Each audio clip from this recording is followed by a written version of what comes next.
Students, आज हम first chapter के रिमेनिंग टॉपिक्स को कवर करेंगे। तो यहाँ जो आपका फर्स्ट टॉपिक है stoichiometry and stoichiometric calculation.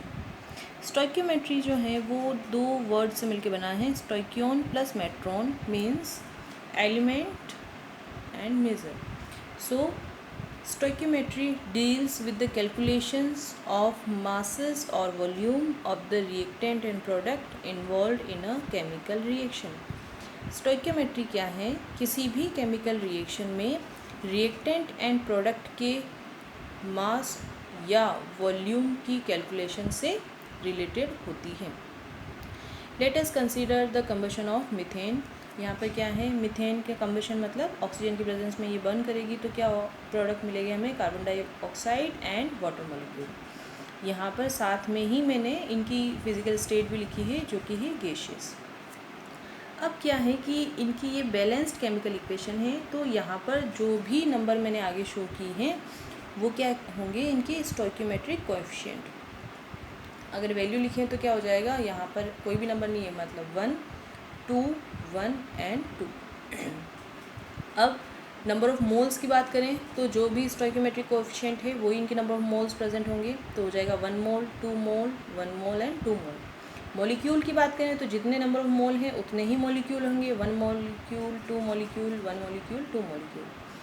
Volume की बात करें तो it NTP volume of 1 gram molecular weight of gas is equal to 22.7 litre.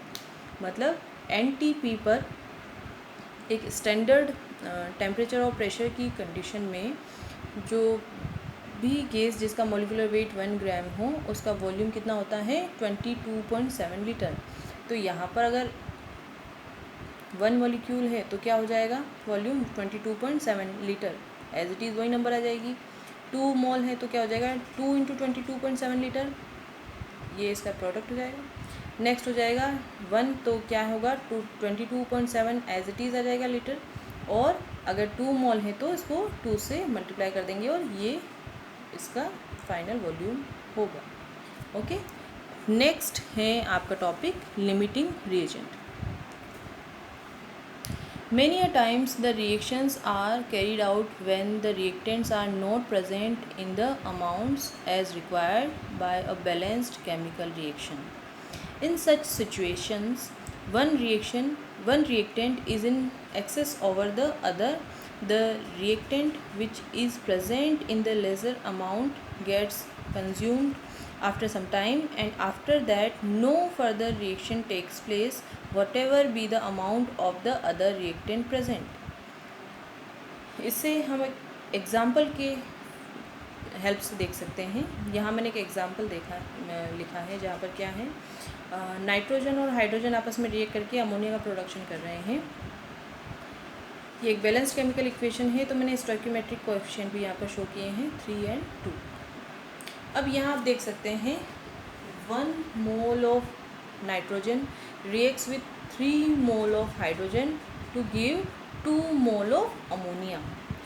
इन दोनों में कंपेयर करें तो अमाउंट ऑफ सब्सटेंस कहाँ पर ज़्यादा है? यहाँ हाइड्रोजन के ज़्यादा मोल इन्वॉल्व है रिएक्शन में और इसके कम।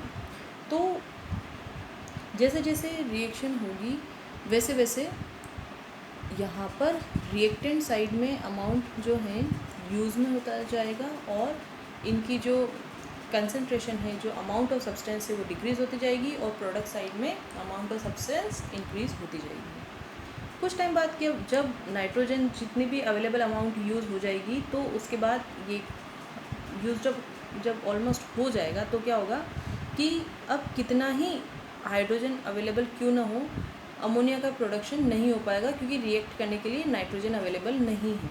तो यहाँ पर अमोनिया के प्रोडक्शन को कौन कंट्रोल कर रहा है?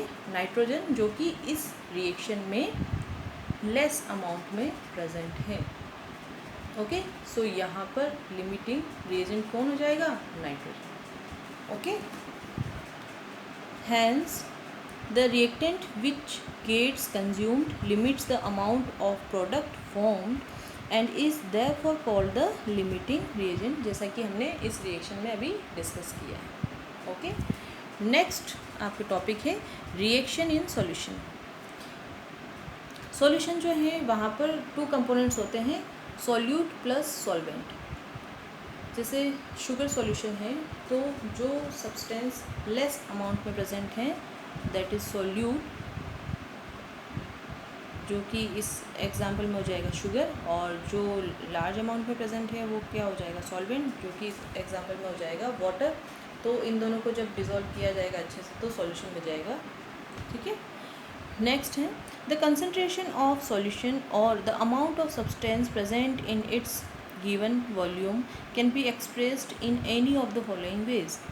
किसी भी सॉल्यूशन में जो अमाउंट ऑफ सब्सटेंस है या सॉल्यूशन की जो कंसंट्रेशन है उन्हें डिफरेंट वेज से रिप्रेजेंट कर सकते हैं। उसे हम वन बाय वन अभी डिस्कस करेंगे। फर्स्ट है mass percentage. Mass percentage is equal to mass of solute upon mass of solution into 100। Okay, ये फॉर्मूला है मास परसेंट के लिए। नेक्स्ट जो आपके हैं वो हो जाएगा mole fraction. Mole fraction it is the ratio of number of moles of a particular component to the total number of moles of the solution. ये क्या है कि किसी पर्टिकुलर कंपोनेंट का अगर मोल फ्रैक्शन हमें देखना है तो उस पर्टिकुलर कंपोनेंट के number of moles upon total number of moles of the solution, इस रेशियो को हम क्या बोलेंगे, उस पर्टिकुलर कंपोनेंट का मोल फ्रैक्शन। हम देखते हैं यहाँ पर एक एग्जांपल जहाँ पर 2 कंपोनेंट्स हैं ए एंड बी। ये जो प्रेजेंट हैं तो इनके मोल्स को हम डिनोट करेंगे एन ए और एन बी से। ठीक है, अब अगर हमें फाइंड आउट करना है mole fraction of component A तो क्या हो जाएगा, number of moles of component A upon number of moles of solution. तो क्या लिख सकते हैं हम इसे, N A upon N A plus N B. इसी टाइप से अगर मोल फ्रैक्शन ऑफ बी की बात करें तो क्या हो जाएगा, N B upon N A plus N B. और नंबर ऑफ मोल्स का फॉर्मूला आप पहले ही देख चुके हैं, मास अपॉन मोलर मास। तो इस टाइप से आप कैलकुलेशन कर सकते हैं। नेक्स्ट आपकी गिवन है मोलैरिटी या capital M, the number of moles of the solute in litre of the solution.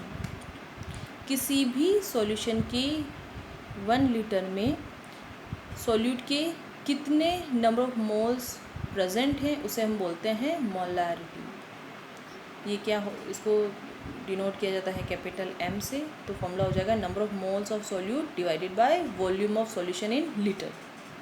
ठीक है, अब यहाँ पर जैसे आपको एक क्वेश्चन गिवन है 40 gram of NaOH dissolve in 250 ml of water, find out the molarity of the solution prepared. तो क्या हो जाएगा कि फर्स्ट ऑफ ऑल हमें क्या फाइंड आउट करना है, number of moles of NaOH। तो NaOH के नंबर ऑफ मोल्स के लिए हम क्या करेंगे, given mass upon molar mass. Given mass 40 ग्राम गिवन है तो 40 अपॉन मोलर मास क्या हो जाएगा, यहाँ पर देखिए NaOH का फॉर्मूला मैंने यहाँ लिखा है और इसका जो एटॉमिक मास है सोडियम का 23, ऑक्सीजन का है 16, हाइड्रोजन का है 1। ओवरऑल एडिशन करने पर क्या हो जाएगा 40 is the molar mass of NaOH। तो ये हो जाएगा 40 अपॉन 40। अब यहाँ पर जो वॉल्यूम गिवन है वो क्या है 250 ml मिलीलीटर, और जो फॉर्मूला है वहाँ पर लीटर यूज़ में आता है। तो 1 litre is equal to 1000 millilitre. तो इसको हम कैसे लिख सकते हैं, 40 अपॉन 40 डिवाइड यहाँ पर हो जाएगा इंटू 250 डिवाइड बाई 1000, क्योंकि यहाँ पर ml में गिवन है और हमें लीटर की फॉर्म में लिखना है। ओके, तो इसको 1000 ऊपर भी जा सकता है। तो क्या हो जाएगा 40 इंटू 1000 अपॉन 40 इंटू 250, 40 से 40 कैंसिल हो जाएगा, 0 से 0, 25 को 100 से कैंसिल करने पर आंसर आएगा 4। तो 4 m is the molarity of the solution prepared. Okay, तो इस टाइप से आप कोई भी कैलकुलेशन कर सकते हैं। और नेक्स्ट आपके हैं molality, small m। It is the number of moles of solute present in 1 kg of solvent. किसी भी सॉल्वेंट के 1 kg में यानी कि किलोग्राम में सॉल्यूट के कितने नंबर ऑफ मोल्स प्रेजेंट है उसे हम बोलते हैं मोलैलिटी। वो क्या हो जाएगा, formula number of moles of solute upon mass of solvent in kg। Okay, और मोलैरिटी में क्या था, number of moles of solute divided by mass of solution in litre. ठीक है, तो इस टाइप से अगर आपको ये फॉर्मूलाज अच्छे से लर्न होंगे तो आप कोई भी न्यूमेरिकल क्वेश्चन ईजिली अटैम्प्ट कर पाएंगे। Thank you so much.